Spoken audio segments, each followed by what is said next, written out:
naman po ay inkiwar. So, samahan niyo po ako ngayon para tayo po ay magluto.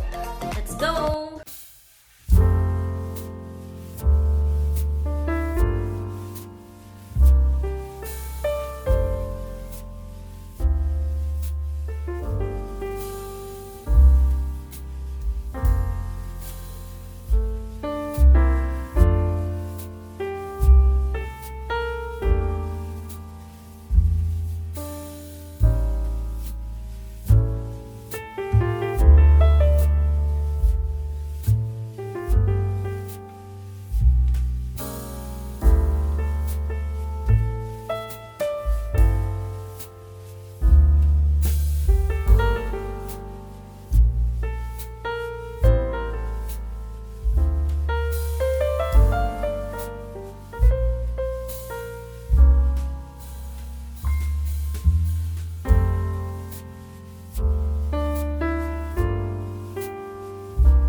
Depende po sa inyo kung gaano karami yung gusto nyo ilagay.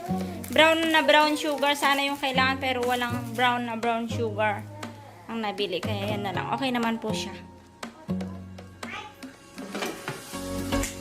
Ilagay natin ng tubig or yung pinagpigaan po ng nyog, yung pinakalas, para matunaw po yung asukal hanggang sa lumapot po. And kapag nag-brown na po siya at malapot na, pwede na pong ilagay yung malagkit. And okay na po siya, bali ilagay na po natin yung malagkit. So ito po ilalagay na po natin dito. Ayan, ganito lang po siya, oh, yan. Ayan lang po. Nalagay lang po natin yan. So, done na po, nailagay na po natin lahat yung malagkit. Bali, haluin na lang po natin.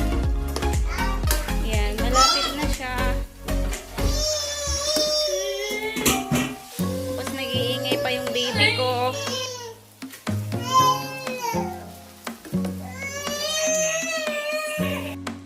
Ayan, luto na po yung biko natin. Tapos yan po ay ilalagay na natin dito sa lalagyan. Ayan. Tapos iganito po natin yan. Ipantayin lang natin para maging pantay. Ayan, para maging pantay po siya.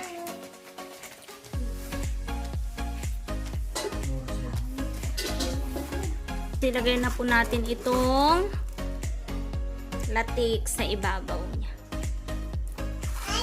Ayan.